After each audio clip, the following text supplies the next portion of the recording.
नमस्कार सर। नमस्कार नमस्कार सर आपका नाम क्या हुआ? मेरा नाम मॉरिस हुआ जी। हमारे बुद्धा टोयोटा के शोरूम में आपका स्वागत है, जहाँ पे आज हम लोग चर्चा करेंगे कि गर्मियों के दिनों में हम अपने गाड़ियों का देख रेख और उसका देखभाल, जिसको बोलते हैं इंस्पेक्शन, नॉर्मल इंस्पेक्शन कैसे कर सकते हैं और किन किन चीज़ों पे हमें। कस्टमर्स यहाँ पे आते हैं बहुत बार, काफ़ी बार बोलते हैं कि सर चेकलिस्ट बनाइए। बिल्कुल निश्चिंत रहिए, आज का हम लोग का वीडियो पे फोकस वही रहेगा, वो इन सारी पॉइंट पे हम लोग चर्चा करेंगे। आज एक नॉर्मल ओनर या नॉर्मल जो ड्राइवर है वो भी हमारे अपने व्हीकल को वो किन किन पॉइंट में वो चेक कर सकते हैं ताकि गर्मियों के दिनों में परेशानियों का सामना करना ना पड़े। ठीक है। तो सबसे पहले हम बात करते हैं कि गाड़ी है, सबसे हम अगर रोड पे चलाते हैं तो हमें टायर का प्रेशर चेक करते रहना चाहिए रेगुलर बेसिस पे।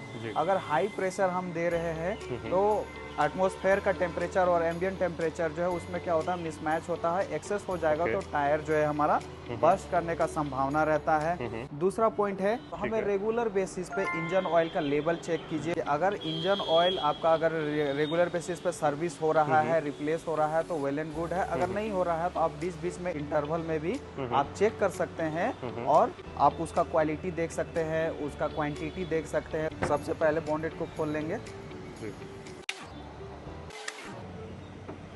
देखिए, जब गाड़ी रन होकर के आती है ना तो इंजन क्या है कि गर्मियों के दिनों में ओवरहीट होने का संभावना रहता है। तो इंजन क्या है, ज्यादातर केसेस में इंजन सीज भी हो सकती है। उस स्थिति में आपको फिर क्या है, टो कर करके नजदीकी डीलरशिप में लाना होगा। सबसे पहला पॉइंट आप चेक करिए कि इंजन ऑयल का लेवल क्या है, क्वांटिटी क्या है, डिपस्टिक है। उसके बाद में चेक करिए कि हमारा जो रेडिएटर है, जो कूलिंग सिस्टम है, कूलिंग सिस्टम में कूलेंट लेवल क्या है, रेडिएटर में कहीं पे डैमेज तो नहीं है, कहीं पे लीकेज तो नहीं है। ठीक है। तीसरा पॉइंट है कि विंडशील्ड वॉशर का जो फ्लूइड है गर्मियों के दिनों में इवेपोरेट हो जाता है, तो इसका भी लेवल आप चेक करिए, लो है, मीडियम है, हाई है, और इसको रेगुलर बेसिस पे टॉप अप करते रहिए। ठीक है। ब्रेक फ्लूइड का लेवल चेक करते रहिए आप कि मेरा ब्रेक फ्लूइड का लेवल सही है या नहीं है, ताकि आपको रोड पे चले तो आपको परेशानियों का सामना कम करना पड़े। बिल्कुल। बैटरी सर, बैटरी टर्मिनल भी। हाँ, ये पॉइंट आपने अच्छा बोला कि बैटरी पे क्या है कि गर्मियों के दिनों में बैटरी पे क्या होता है कि जितने सारी हम एसेसरीज का इस्तेमाल करते हैं, जैसे हो गया लाइट्स हो गया, एसी हो गया, तो लोड जो है हमारा पड़ता है बैटरी पे। और उस स्थिति में बैटरियां जो क्या होती है कि ओवरहीट होने का संभावना रहता है। उस स्थिति में आप अपने टर्मिनल्स को, बैटरी टर्मिनल्स को रेगुलर बेसिस पे चेक करते रहिए, कहीं पे लूज कनेक्शन तो नहीं है, कहीं पे बैटरी लीकेज तो नहीं है, एक्स्ट्रा उस पे लोड तो नहीं पड़ रहा है। जितना ज्यादा हम इक्विपमेंट या जितना ज्यादा एसेसरीज का इस्तेमाल करेंगे, लोड बैटरी पे पड़ेगा। ट्रीटमेंट होती है तो उन ट्रीटमेंट को आप अपने डीलर के नजदीकी डीलर्स में रेगुलर बेसिस पे कराते रहिए। सर बहुत बार ऐसा माना गया है कि आपने फुल टंकी गाड़ी करा ली गर्मी के अंदर और आपका कहीं एक्सीडेंट या कुछ ऐसा क्रैश हो गया तो फिर उस टाइम पे गाड़ी में आग लग जाती है। जैसा कि आप जान ही रहे हैं कि जो फ्यूल होता है वो हाईली फ्लेमेबल होता है, राइट। तो ये भी रिकमेंड किया जाता है कंपनी से कि कभी भी गर्मियों के दिनों में फुल टैंक नहीं करवाना चाहिए। गर्मी में अगर टेम्परेचर बढ़ेगा तो फ्यूल में क्या होता है, फ्लेम यानी कि आग लगने का संभावना जो है वो बढ़ जाता है। केबिन में आते हैं और एसी का टेम्परेचर हम लोग देखते हैं।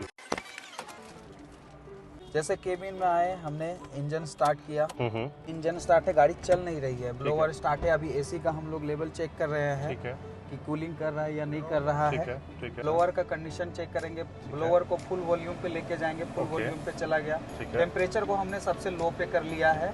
अब इसमें हम टेम्परेचर मेजर करेंगे, आप हाथ से भी फील कर सकते हैं कि कैसा ठंडा हो रहा है, या फिर एक टेम्परेचर मीटर से, एसी टेम्परेचर मीटर से भी हम उसका टेम्परेचर मेजर कर सकते हैं 2 मिनट 4 मिनट के लिए कि हमारा जितना भी ब्लोअर है, एग्जॉस्ट है, उसमें से कितना कूल कर रहा है।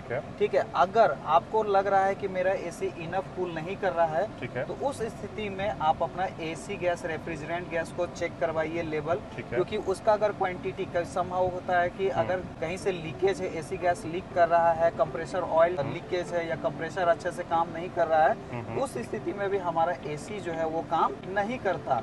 अगर वैसा कभी कंसर्न आया तो आप अपने नियर बाय के डीलरशिप में विजिट करिए और अपने एसी को कंप्लीटली चेकआउट करवाइए। यही एक प्रोसीजर है। अगर ऐसा ही रिलेटेड अगर आपका कुछ कंसर्न है तो हमारे डीलर जो कि बुद्धा टोयोटा रांची रवि स्टील कमरे में खुला हुआ है, आप हमारे यहाँ विजिट कीजिए और कंसर्न का कंप्लीट सॉल्यूशन पाइए। साथ ही साथ इसी प्रकार से इंफॉर्मेशन वीडियोस के लिए हमारे चैनल बुद्धा टोयोटा रांची को फॉलो अप जरूर कर ले। Thank you.